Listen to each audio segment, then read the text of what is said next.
Hello dear students, आशा करता हूं कि आप सभी अपनी परीक्षा की तैयारी में हर प्रकार से लगे होंगे और पूरी गंभीरता से अपनी तैयारी को अंतिम स्वरूप देने में जुटे हुए। आज प्रीलिम्स स्पेशल लेक्चर सीरीज के अंतर्गत जिन चार विषयों को, जिन चार टॉपिक्स को आज हम इस लेक्चर में कवर करेंगे, उस टॉपिक में पहला टॉपिक है ग्लोबल जेंडर गैप रिपोर्ट। तो देखिए, हम जो है ये पहला topic global gender gap report, इस पर बातचीत करेंगे। आइए समझा जाए ग्लोबल जेंडर गैप रिपोर्ट 2020 है क्या। एक वर्ल्ड इकोनॉमिक फोरम है जिसे विश्व आर्थिक मंच भी कहते हैं।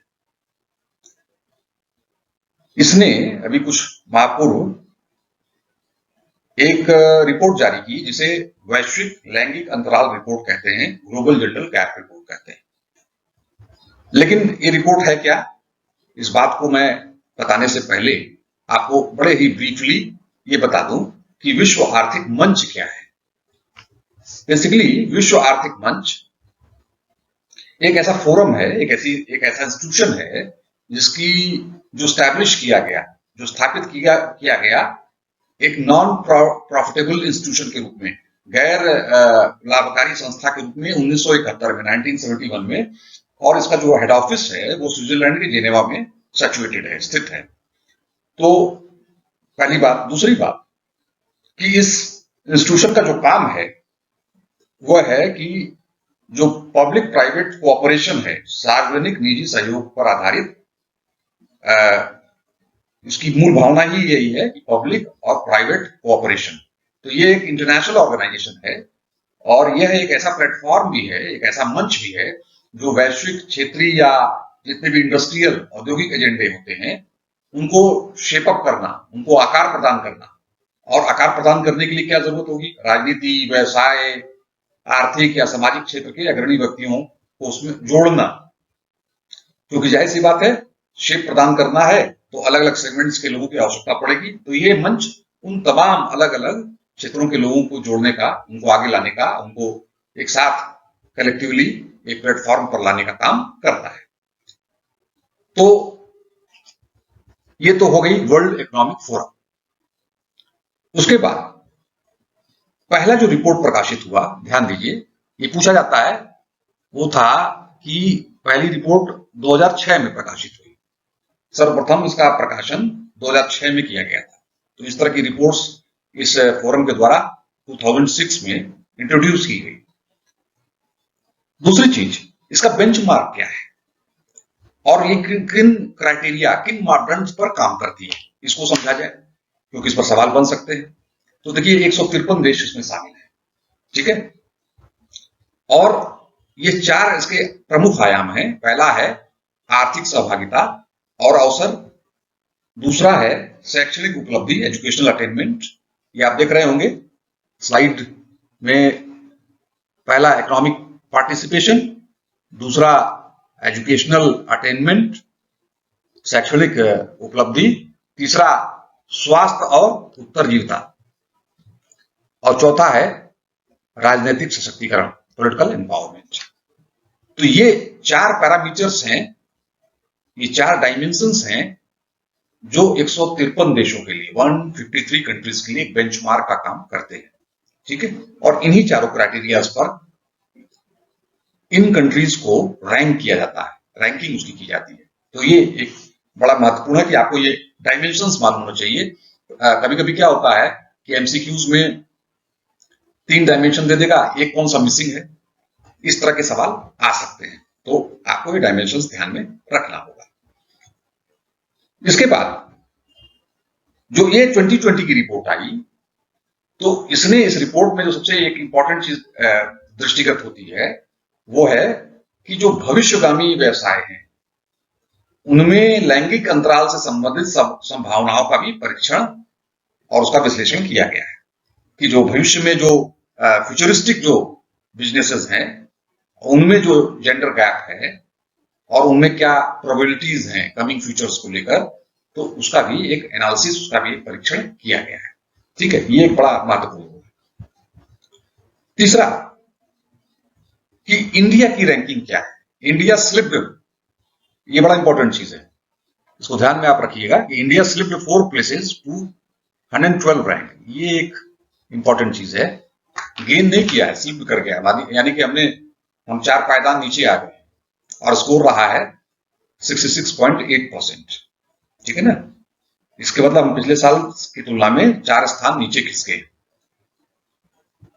अब अगर हम देखा जाए तो भारत की उपलब्धि किस क्षेत्र में रही है, जो 4 डायमेंशंस की मैंने बात की है उनमें केवल पॉलिटिकल एम्पावरमेंट जो है उनमें भारत बेहतर हुआ है।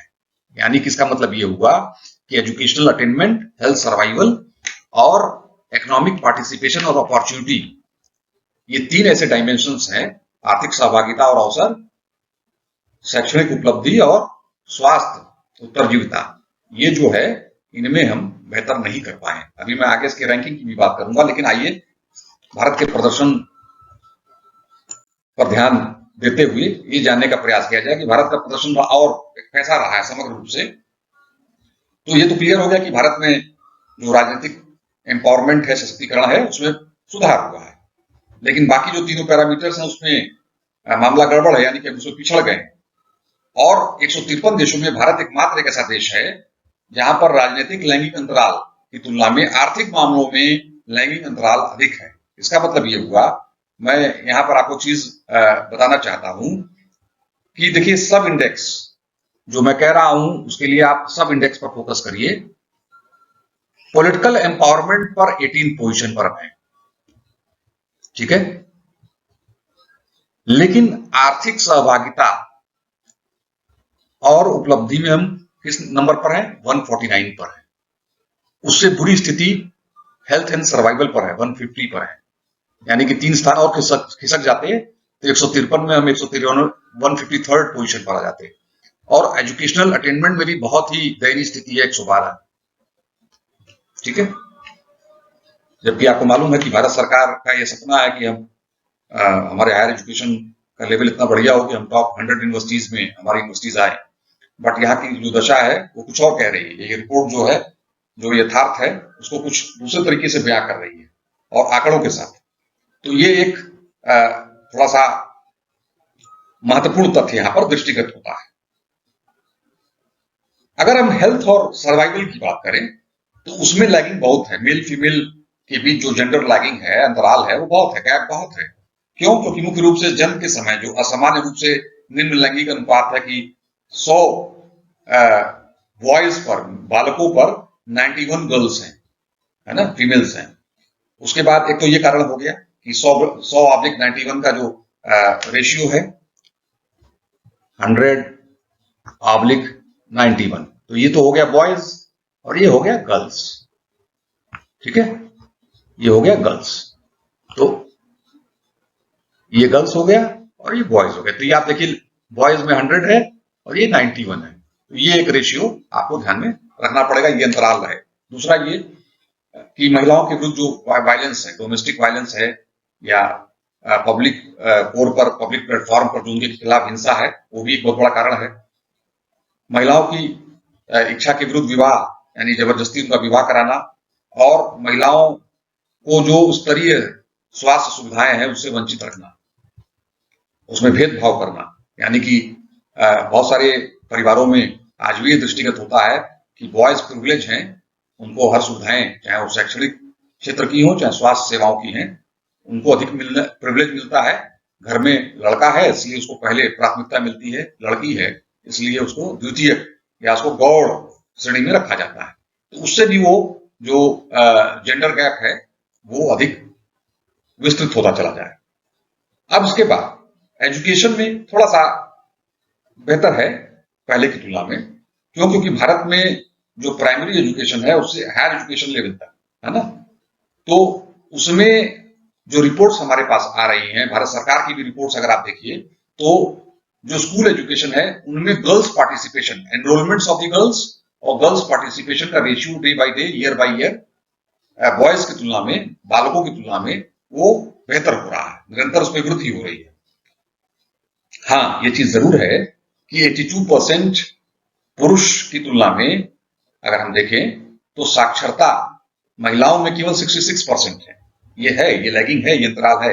बट ये पहले और ज्यादा था।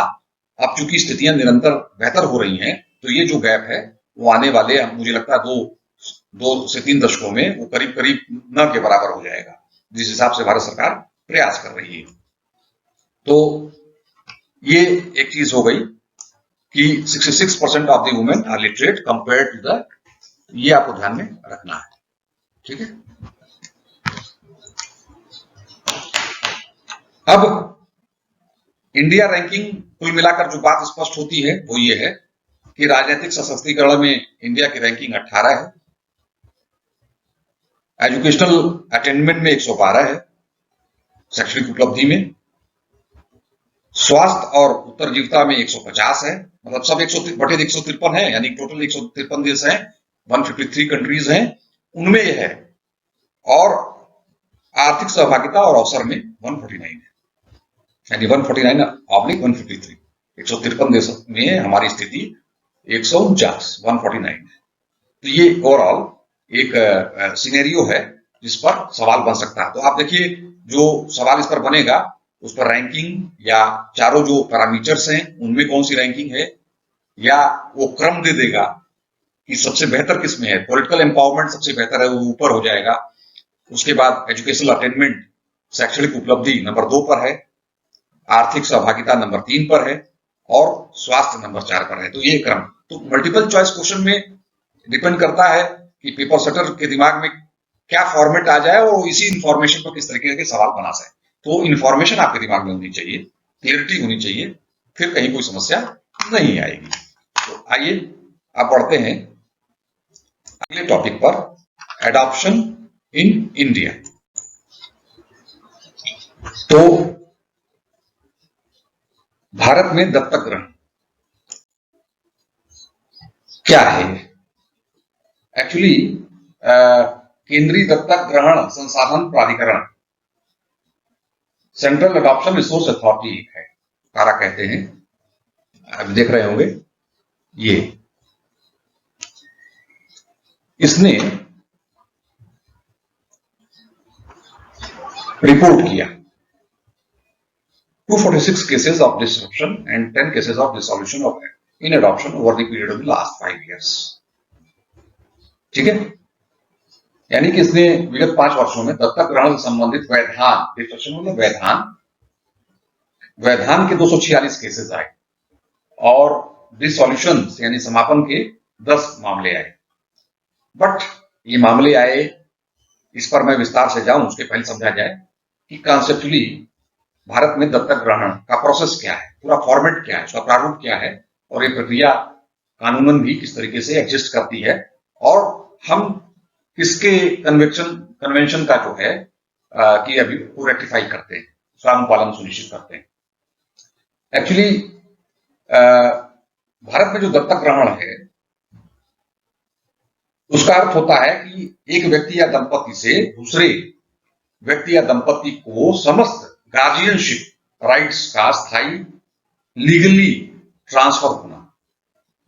ठीक है, यानी कोई बच्चा है, उसका कोई बायोलॉजिकल गार्जियन होगा ना, अगर किसी दूसरे व्यक्ति को, कपल को, दंपति को विधिक रूप से वो गार्जियनशिप राइट ट्रांसफर किया जाता है, तो ये संपूर्ण प्रक्रिया जो है वह कारा के अंतर्गत आती है। ठीक है, सेंट्रल एडॉप्शन रिसोर्सेज अथॉरिटी जो है इसको मॉनिटर करती है।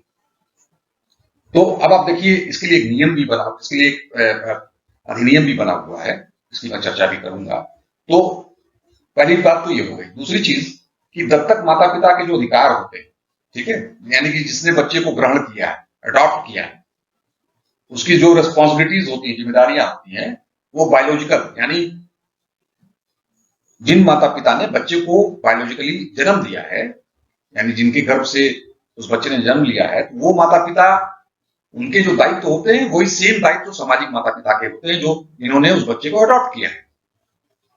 तो दत्तक बच्चों को जैविक बच्चों के समान emotionally, socially, legally, kinship point of view से, यानी नातेदारी की दृष्टि से, सामाजिक दृष्टि से, आर्थिक दृष्टि से, भावनात्मक दृष्टि से वो एक उसी तरीके से अधिकार सोशल मदर फादर का होता है।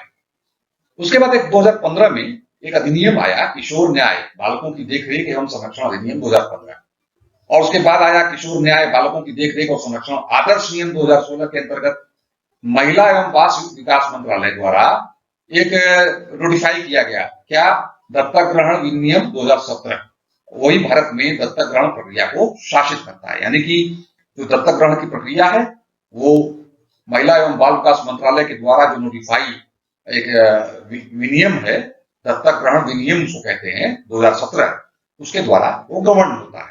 एक तो ये हो गया। बट ये सारा कॉन्सेप्ट आया कहां से, और ये कौन सा कन्वेंशन है, ये कौन सा ग्लोबल लेवल पर नॉर्म्स है जिसको हम फॉलो करते हैं, इसको समझना बहुत जरूरी है। तो बेसिकली ये सारे जो प्रावधान हैं जो आप भारत में आपको दिखाई देते हैं इधर विगत 2-3 दशकों में, ये प्रावधान Hague convention on inter country adoption 1993 के अनुवर्ती, मतलब उसको फॉलो अप करते हैं, उसको रेटिफाई करते हैं, उसके अनुरूप है। और वर्ष 2003 में भारत सरकार ने उसको रेटिफाई भी कर लिया है, ठीक है, उसको अभी उसकी अभी पुष्टि भी कर ली है।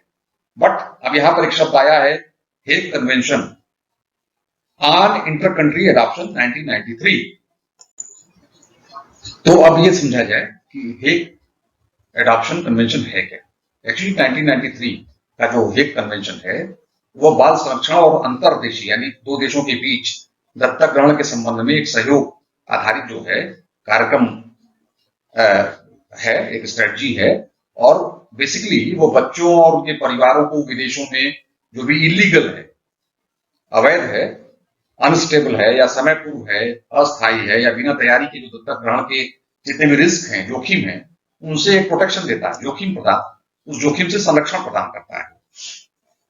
तो इस कन्वेंशन का जो इम्प्लीमेंटेशन है, कार्यान्वयन है, वह राष्ट्रीय केंद्रीय प्राधिकरणों की एक पूरा मैकेनिज्म है, एक प्रणाली के माध्यम से किया जाता है। और ये बच्चों के सर्वोत्तम हित को बनाए रखने के लिए बाल अधिकारों पर संयुक्त राष्ट्र अभिसमय आर्टिकल 21 को सुदृढ़ता प्रदान करता है। ये ध्यान रखने वाली बात है ना। तो ये आपको ध्यान में रखना है कि कौन सा आर्टिकल है, तो आर्टिकल 21 है, और बाल अधिकारों पर संयुक्त राष्ट्र अभिसमय, इसका मतलब ये हुआ कि जो UN convention on the rights of child है, उसका आर्टिकल 21 जो है उसको अपहोल्ड करता है for the interest of the child, जिसका कि वो जिसको अडॉप्ट करना है ना। तो ये आर्टिकल पूछा जा सकता है, ठीक है, यूएन का ये इंपॉर्टेंट आर्टिकल है, इसको आपको ध्यान में रखना चाहिए। फिर ये बच्चों के, आप जानते हैं कि ह्यूमन ट्रैफिकिंग होती है, इसमें बच्चों की बहुत ज्यादा अपहरण या उनकी बाजार में बिक्री या उनका दूसरे देशों में तस्करी, तो ये बच्चों के अपहरण, बिक्री या जितना भी उनके साथ व्यवहार है, चाहे वो यौन व्यवहार है, उसको भी रोकने का प्रयास करता है। अब इसमें हमने दो शब्द यूज किए थे, डिसरप्शन। तो आप ये देखिए कि डिसरप्शन जो है ये वैधान है ना, और डिसरप्शन जो वैधान है वो है क्या, वैधान का अर्थ यहां पर क्या है। एक्चुअली वैधान का अर्थ है कि दत्तक ग्रहण जब, यानी कि बच्चे का जब एडॉप्शन हो जाता है ना, तो उसके बाद दत्तक ग्रहण के पश्चात, लेकिन दत्तक ग्रहण की विधिक प्रक्रिया पूरी होने के पूर्व दत्तक परिवार के साथ बच्चे का समायोजन नहीं हो पाना, तो बच्चा क्या होगा कि जो अडॉप्ट करने वाला फैमिली है, जो कपल है, उससे बच्चा अलग हो जाएगा, ठीक है, बच्चे से वो परिवार से जो बच्चा है उसको पृथक कर लिया जाएगा, उसको अलग कर लिया जाएगा, ठीक है, यानी कि वो फिर दत्तक ग्रहण नहीं हो सकेगा, वो प्रक्रिया नहीं हो सकेगी। तो ऐसे वैधान की स्थिति में राज्य क्या करेगा कि जो एडॉप्शन की जो भी रिसोर्सेज हैं, यानी कि जो दत्तक ग्रहण के जो रिसोर्सेज हैं, है ना, वो संसाधन एजेंसी माता पिता एवं बच्चों के साथ एक जो कह लीजिए आप काउंसलिंग का है ना, एक बातचीत का, एक परामर्श का सत्र आयोजित करती है। और यह एजेंसी अपने निष्कर्षों के आधार पर बच्चों, जो बच्चा है जिसका कि दत्तक ग्रहण होना है, या दत्तक माता पिता को अस्थायी रूप से सूची से हटा देती है, जब तक कि वो फिर से अपनी तैयारियों को पूर्ण करके ये सिद्ध नहीं कर लेते कि वो मेंटली और हर तरीके से तैयार है।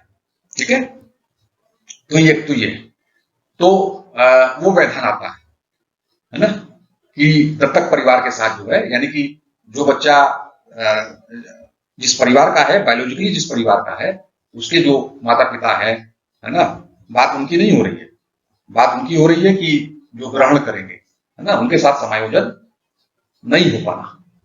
उसके बाद जो दूसरा शब्द हमने किया, डिसॉल्यूशन, इसको समझ लीजिए तो आपको पूरी प्रक्रिया समझ में आ जाएगी। इसका मतलब होता है समापन। अब ये समापन है क्या, इसका अर्थ क्या है और उसका काम क्या है इस दत्तक ग्रहण प्रोसेस में? समापन का अर्थ है कि न्यायालय में, जुडिशरी में दत्तक ग्रहण की अनुमति मिल गई, अनुमति प्राप्त होने के बाद क्या होगा कि दत्तक परिवार के साथ बच्चे का तालमेल न होने के कारण विधिक रूप से दत्तक ग्रहण का निरसन, यानी कैंसिलेशन। ठीक है, मान लीजिए रमेश और सुलेखा एक पति पत्नी है, उन्होंने किसी बच्चे जो है उसको अडॉप्ट किया, उनके संतान नहीं थी, उसको अडॉप्ट किया। तो रमेश और सुलेखा, जो कि सोशल उसके फादर होंगे, बायोलॉजिकल नहीं है, उन्होंने किसी बच्चे जिसका नाम रिंकू है उदाहरण के तौर पर, उसको अडॉप्ट किया। अब वो बच्चा जब अडॉप्ट कर लिया तो उसकी अनुमति भी मिल गई न्यायालय से। ठीक है, लेकिन वो बच्चा जो है रिंकू, उसका रमेश और सुलेखा जो कि उसके सोशल माता पिता हैं, उसके साथ तालमेल नहीं हो पा रहा है। तो ऐसे में क्या होगा, वो कैंसिल हो जाएगा, वो पूरी प्रोसेस कैंसिल हो जाएगी। तो ये एक है, इसमें एक है प्रोसेस का एक हिस्सा है। ठीक है, इसके बाद फंडामेंटल प्रिंसिपल्स क्या है, इसके मौलिक सिद्धांत क्या है, इसको समझा जाए कि किस पर ये काम करता है। देखिए, पहला तो ये है कि इस पूरी प्रक्रिया में बच्चे के हित को सर्वोपरि रखा जाता है। ठीक है, कि चाइल्ड, ये आप देखिए कि चाइल्ड्स बेस्ट इंटरेस्ट। ठीक है, यानी कि किसका इंटरेस्ट सर्वोपरि है, ध्यान दीजिएगा, जो माता पिता है यानी जो अडॉप्ट करेंगे उनका नहीं, बच्चे का। ठीक है, तो ये एक इंपॉर्टेंट चीज है। और ये भी एक इंपॉर्टेंट चीज है कि बच्चों की दत्तक ग्रहण की प्रक्रिया में भारतीय जो सिटीजन होते हैं, है ना, भारतीय नागरिक होते हैं, भारतीय नागरिकों को और बच्चे के अपने सामाजिक सांस्कृतिक वातावरण को प्रेफरेंस दी जाएगी। ठीक है, तो ये बड़ा इंपॉर्टेंट चीज है कि आपके अपने सामाजिक सांस्कृतिक परिवेश को वरीयता दी जाने का प्रावधान इसमें है। इसके बाद सभी जितने भी दत्तक ग्रहण है, बालक दत्तक ग्रहण संसाधन सूचना और मार्गदर्शन प्रणाली, child adoption resource information and guidance system, ठीक है, पर इसको रजिस्टर्ड किया जाता है और प्राधिकरण द्वारा उसकी गोपनीयता बनाए रखी जाती है। ठीक है, तो जो भी दत्तक ग्रहण की, अडॉप्शन की जो भी घटनाएं होती हैं, जो भी नंबर्स हैं या जो भी प्रोसेसेस हैं, जितने भी दत्तक ग्रहण होते हैं, उनको हियरिंग्स, इसको शॉर्ट में कहते हैं, child adoption resource information and guidance system पर रजिस्ट्रेशन कराना जरूरी होता है। अब एक आखिरी जो सवाल आता है, ये जो हियरिंग्स है, देखिए इसको आप ध्यान में रखिएगा, हियरिंग्स का फुल फॉर्म पूछा जा सकता है। ठीक है, यहाँ पे एक सवाल बनता है ना। इसके बाद जो पर्सपेक्टिव है वो क्या है कि कौन से माता पिता ले सकते हैं बच्चे को, इस पर भी कुछ सवाल बन सकते हैं कि जो भी प्रोबेबल दत्तक ग्राही है, यानी कि हमने रमेश और सुलेखा एक दंपति, एक उदाहरण के तौर पर हमने यूज किया है, अगर उनको एक बच्चा अडॉप्ट करना है तो रमेश और सुलेखा जो कि माता पिता बनना चाहते हैं एडॉप्शन के द्वारा, उनको शारीरिक, मानसिक और भावनात्मक रूप से और आर्थिक रूप से भी मजबूत होना चाहिए। ठीक है, ठीक ठाक रहे, ऐसा ना हो कि रमेश स्वस्थ है, सुलेखा पागल है मानसिक रूप से, तब भी वो बच्चा अडॉप्ट नहीं कर सकते। इस बात को समझ लीजिए यहाँ पर। ठीक है, तो दूसरा पॉइंट यहाँ पर एक ध्यान में रखने वाला है कि रमेश और सुलेखा जो कि संभावित माता पिता बनना चाहते हैं एडॉप्शन के द्वारा, यहाँ मैं बार बार कह रहा हूं कि रमेश और सुलेखा का उदाहरण के तौर पर मैं नाम एक काल्पनिक नाम दे रहा हूं ताकि आपको समझ में आ जाए। तो अपनी वैवाहिक स्थिति पर ध्यान दिए बिना, भले ही उनका कोई बायोलॉजिकल पुत्र है या नहीं है, वह किन कंडीशंस में अडॉप्ट कर सकते हैं कि अगर विवाहित दंपति है तो दत्तक ग्रहण हेतु पति पत्नी दोनों की सहमति आवश्यक होना चाहिए। ठीक, ऐसा नहीं है कि पत्नी की इच्छा नहीं है, पति की है तो नहीं हो पाएगा, दोनों की इच्छा होनी चाहिए। ठीक है, तमाम महिलाएं हैं, सिंगल पेरेंटिंग आजकल चल रहा है, आप देख रहे हैं। तो मान लीजिए कोई अविवाहित पुरुष है या कोई अविवाहित महिला है, लेकिन वो पेरेंट बनना चाहती है, यानी कि एकल महिला जो है, तो एकल पुरुष दत्तक ग्रहण नहीं कर सकता, लेकिन एकल महिला जो है वो किसी भी लिंग के बच्चे का दत्तक ग्रहण कर सकती है। ये बहुत ही इंपॉर्टेंट पॉइंट है, आपको ध्यान में रखना चाहिए। ठीक है, अब सवाल यह आएगा कि क्या किसी व्यक्ति ने शादी नहीं की है, पुरुष ने शादी नहीं की है, तो क्या वो नहीं ग्रहण कर सकता? कर सकता है, लेकिन वो गर्ल चाइल्ड को अडॉप्ट नहीं कर सकता है। ये बहुत दूसरा इंपॉर्टेंट पॉइंट है जो आपको ध्यान में रखना चाहिए, है ना। गर्ल चाइल्ड अडॉप्ट नहीं कर सकता, खाली वो मेल चाइल्ड अडॉप्ट कर सकता है। ठीक है, तो ये इस पर भी सवाल बन सकता है। इसके बाद आप देखिए कि एकल पुरुष की स्थिति तो ये हो गई कि वो गर्ल चाइल्ड नहीं ले सकता। अब एक ऐसे दंपति को बच्चे को अडॉप्ट करने की अनुमति तब नहीं दी जा सकती जब तक कि वो अस्थायी वैवाहिक संबंध के कम से कम 2 साल पूरा न कर ले। यानी रमेश और सुलेखा ने शादी की, तो अगर आज उनकी शादी हुई है तो कम से कम 2 साल स्टेबल मैरिज उनकी होनी चाहिए, तब उसके बाद वो अप्लाई कर सकते हैं कि हमको एक बच्चा अडॉप्ट करना है और हमको लेना है। तब उनकी इस रिक्वेस्ट को अंडर कंसिडरेशन यानी संज्ञान में लिया जाएगा। 2 साल से अगर कम है तो उनकी पात्रता बनती ही नहीं है। ठीक है, तो एक तो ये चीज है, आपको ध्यान में रखनी है। उसके बाद हेग कन्वेंशन की बातें मैंने आपको बताई हैं, यहां पर आप ध्यान रखिएगा, ये जो आर्टिकल है इसको आपको ध्यान में रखना है। ठीक है, अगला टॉपिक है national consultation on the review of Beijing +25। ये है क्या? बेसिकली ये कुछ माह पहले चर्चा में क्यों था, क्योंकि Beijing declaration and platform for action को अंगीकृत किए जाने के 25th एनिवर्सरी 25वीं वर्षगांठ पर महिला और बाल विकास मंत्रालय, राष्ट्रीय महिला आयोग और यूएन वुमेन द्वारा बीजिंग +25 की समीक्षा पर एक नेशनल परामर्श का आयोजन किया गया। अब 3 चीजें इसमें आई, महिला और बाल विकास मंत्रालय, राष्ट्रीय महिला आयोग और यूएन वुमेन। तो आइए पहले हम ये 2 के बारे में समझ लें तो हमको पूरा कॉन्सेप्ट समझ में आ जाएगा। यूएन वुमेन के बारे में किसी बातचीत कर लें। UN women, United nation women जो है, ये वर्ष 2010 में स्थापित यूएन यानी संयुक्त राष्ट्र की एक इंस्टीट्यूशन है, एक संस्था है जो लैंगिक समानता और महिला एम्पावरमेंट, सशक्तिकरण के लिए डिवोटेड है, समर्पित है, काम करती है। और यह जो जितना भी जो सस्टेनेबल डेवलपमेंट है, सतत विकास लक्ष्यों को के गोल्स को बनाती है, के पर्सपेक्टिव को बनाती है, उस तरह के विजन को बनाती है कि सतत विकास लक्ष्यों के विजन को ध्यान में रखते हुए महिलाओं और बालिकाओं, लड़कियों के लिए जो भी एप्लीकेबल प्रैक्टिकल जो सॉल्यूशंस हैं उनको बनाया जाए, है ना। और दूसरा कि वर्ल्ड लेवल पर ये इंस्टीट्यूशन कार्यरत है और सभी क्षेत्रों में महिलाओं की इक्वल पार्टिसिपेशन हो, समान भागीदारी हो, उसको इनकरेज करती है, प्रोत्साहित करती है। ठीक है, तो सतत विकास लक्ष्यों के विजन को लेकर चलती है और ग्लोबल लेवल पर ही काम करती है। तो ये तो हो गया यूएन वुमेन।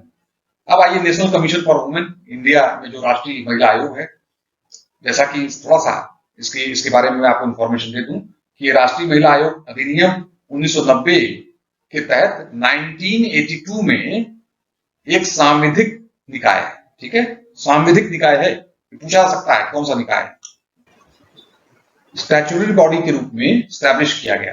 ठीक है, इन 1992, और जो national commission of women act 1990 के द्वारा। तो हिंदी और इंग्लिश में दोनों इसलिए बता दे रहा हूं ताकि आपको कोई कंफ्यूजन ना हो। उसके बाद इस राष्ट्रीय महिला आयोग ने क्या किया कि महिलाओं के वेलफेयर के लिए, हितों के लिए समर्पित एक अध्यक्ष नियुक्त किया और विभिन्न क्षेत्रों से संबंधित 5 मेंबर्स और एक सदस्य उसमें सचिव भी होता है, उसको शामिल किया। अब आयोग के जितने भी मेंबर्स हैं वो सरकार के द्वारा नॉमिनेट किए जाते हैं, और जो मैंडेट है जिसके अंतर्गत वो काम करता है पूरा आयोग, है ना, जो उसका अधिदेश है, जो उसका पूरा एक फॉर्मेट है जो नियमन करता है आयोग का, और जो ये तय करता है कि आयोग को क्या काम करना है, वो है जैसे महिलाओं के लिए संविधान और अन्य विधियों के अधीन उपबंधित रक्षा उपायों से संबंधित सभी विषयों पर का अन्वेषण और परीक्षा करना। ठीक है। दूसरा कि समय समय पर भारतीय महिलाओं की स्थिति का मूल्यांकन करना कि education, health, economic empowerment, political, इसमें क्या एनहांसमेंट हुआ है, क्या कमी है, क्या कमियां हैं, तो जो पॉलिसी एग्जिस्टिंग है उसको इंप्रूव करने के लिए सजेस्ट कर सकती है। ठीक है। अगला है जो इम्पोर्टेंट इसका मैंडेट है वो है महिलाओं के अगेंस्ट, जो महिलाओं के विरुद्ध जो डिस्क्रिमिनेशन होता है, विभेद और अत्याचार, है ना, से जुड़ी हुई जो प्रॉब्लम्स हैं और उन ऐसी स्थितियां हैं, है ना, जो दुर्व्यवहारों और हिंसा की ओर इशारा करती हैं, उन स्थितियों का विशेष अध्ययन करना या अन्वेषण कराना, ऐसी स्थितियों का क्यों हो रही है, उन बाधाओं को पता लगाना, और इन सारी चीजों का पर काम करने से फायदा ये होता है कि उसको इन बाधाओं को दूर करने के लिए जो एक प्लान है ना, एक स्ट्रेटजी है, उन योजनाओं को बनाकर उसके लिए एक रिकमेंडेशन, सिफारिश सरकार से की जा सके। महिलाओं के जो राइट्स हैं, महिलाओं के अधिकार हैं, तो महिलाओं के अधिकारों की उल्लंघन की स्थिति में जो मामले बनते हैं उसको उसका सॉल्यूशन प्रदान करना, उसका समाधान प्रस्तुत करना, बहुसंख्यक महिलाओं को प्रभावित करने वाले प्रश्नों से संबंधित मुकदमों के लिए उन्हें वित्तीय सहायता या धन उपलब्ध कराना आदि, ये महिला आयोग के प्रमुख मैंडेट्स हैं। अब ये दोनों चीजों को समझने के बाद आइए समझा जाए कि Beijing declaration and platform for action 1995 के बारे में क्या महत्वपूर्ण चीजें। देखिए, जो Beijing national consultation of the review of Beijing plus 25 है, वह 1995 में अंगीकृत किया गया था, 25 वर्ष हो गए। तो बीजिंग में आयोजित जो चौथा वर्ल्ड कॉन्फ्रेंस ऑफ वुमेन था 1995 में, वास्तव में संयुक्त राष्ट्र के सबसे बड़े जो इस संदर्भ में जो आयोजन थे उसमें से एक था, और ये बेसिकली जेंडर इक्वलिटी, लैंगिक समानता और महिलाओं के एम्पावरमेंट, सशक्तिकरण पर विश्व का के ध्यान संकेंद्रण के संदर्भ में इसका एक इंपॉर्टेंट स्थान है, महत्वपूर्ण स्थान है ना।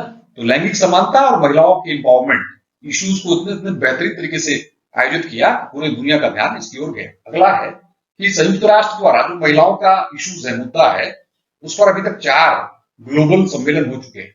3 जो सम्मेलन इसके अलावा हुए हैं, पहला हुआ है मैक्सिको में 1975 में, दूसरा हुआ है कोपेनहेगन में 1980 में, और तीसरा हुआ है नैरोबी में 1985 में, और चौथा ये जैसा कि मैंने बताया ये बीजिंग में हुआ था 1995 में।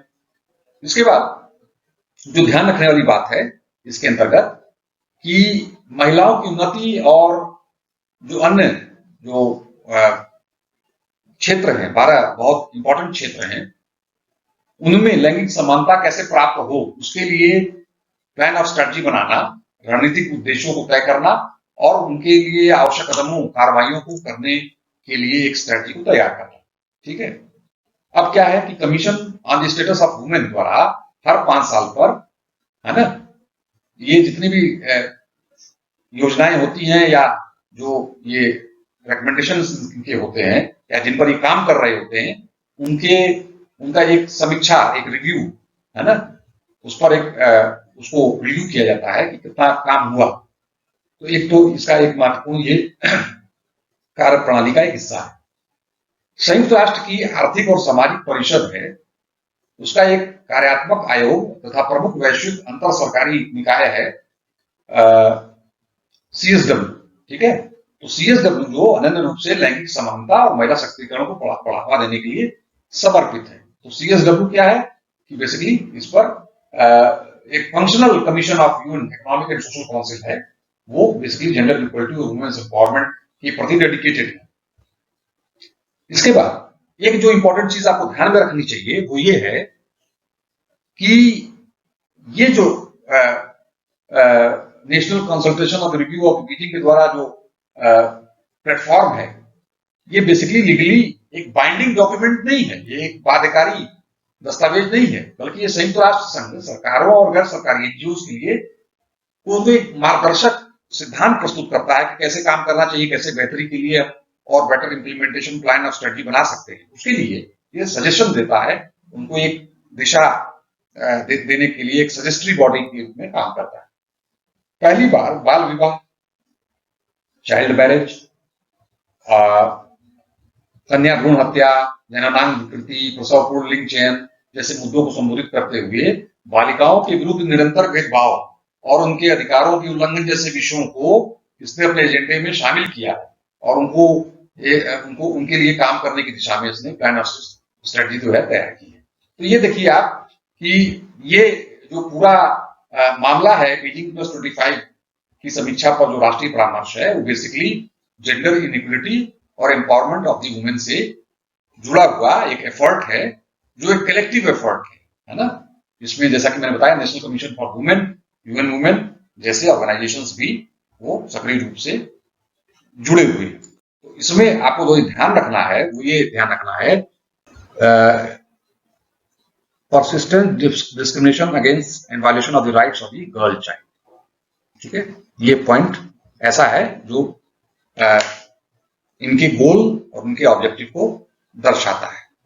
ठीक है, तो और दूसरा ये है कि लीगली बाइंडिंग डॉक्यूमेंट नहीं है, ये आपको ध्यान में रखना चाहिए। बाध्यकारी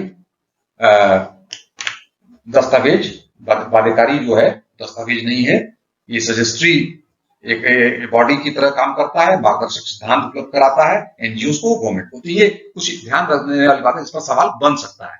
उसके बाद सीएसडब्ल्यू की बात आती है कि commission on the status of women जो है वो जो एक फंक्शनल कमीशन है और वो किस किस बॉडी से, यानी कि UN Economic and Social Council से और principal global inter global body के प्रति जो है डेडिकेटेड है, किसके लिए, जेंडर इक्वलिटी और वुमेन्स एम्पावरमेंट। तो ये कुछ इंपॉर्टेंट चीजें हैं जो आपको ध्यान में इसमें रखनी चाहिए।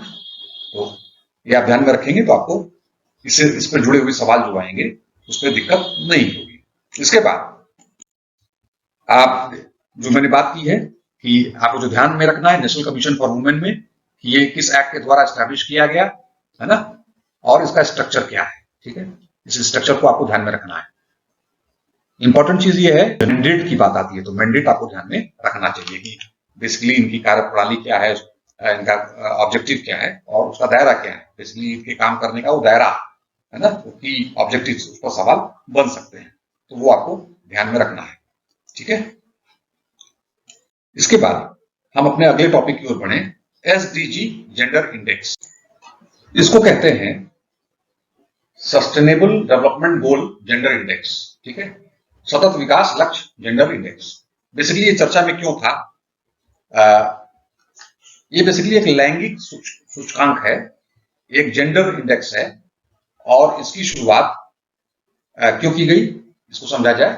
देखिए, पहली चीज तो यह है कि इस इंडेक्स के मेजरमेंट में 129 कंट्रीज को लिया गया है। ठीक है, 129 कंट्रीज को लिया गया है और उसमें भारत की जो रैंकिंग है उस पर अगर आप ध्यान दीजिए तो 95 है पोजीशन, 129/95, यानी कि टोटल नंबर ऑफ कंट्रीज 129 है और उसमें इंडिया रैंक 95 है। ठीक है, अब ये चर्चा में क्यों है, एक्चुअली जो sustainable development goal gender index है इसके बारे में कुछ मूलभूत बातें समझ लेना जरूरी है।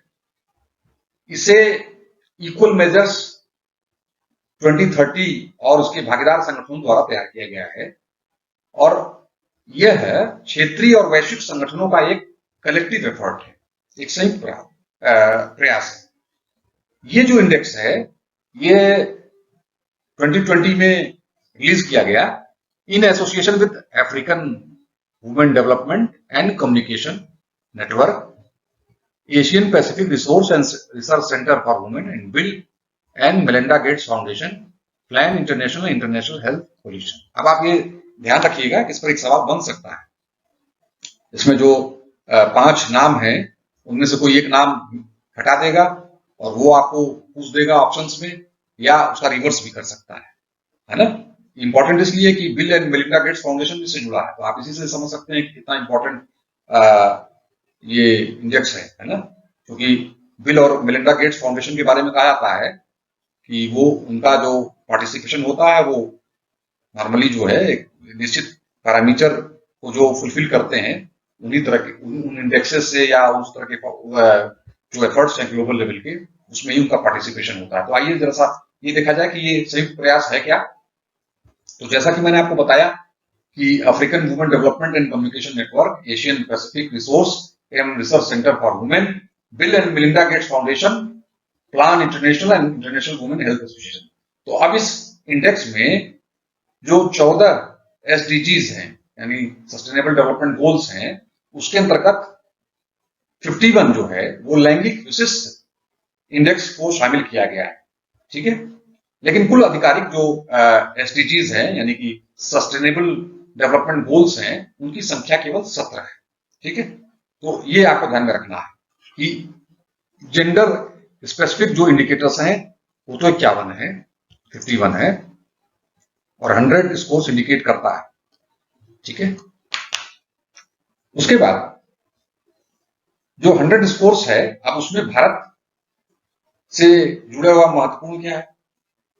भारत को रैंकिंग में एशिया और प्रशांत क्षेत्रों में निम्न स्थान प्राप्त हुआ है। ये एक बड़ा आश्चर्य का विषय है, लेकिन बहुत आश्चर्य होना भी नहीं चाहिए, क्योंकि जो इंफ्रास्ट्रक्चर जो कंडीशंस हैं उसमें ये बहुत आश्चर्य वाली बात भी नहीं है। इस इंडेक्स में शामिल एशिया और प्रशांत क्षेत्र के 23 देशों में भारत की पोजीशन 17th है, 17th पोजीशन पर है, और इसका स्कोर है 100 में 56.2। आप ध्यान रखिए 56.2 स्कोर जो है दैट इज, ठीक है ना, ये स्कोर है। तो ये क्या रिफ्लेक्ट करता है, ये कहानी ये दर्शाती है कि भारत निम्न श्रेणी के देशों में सम्मिलित है।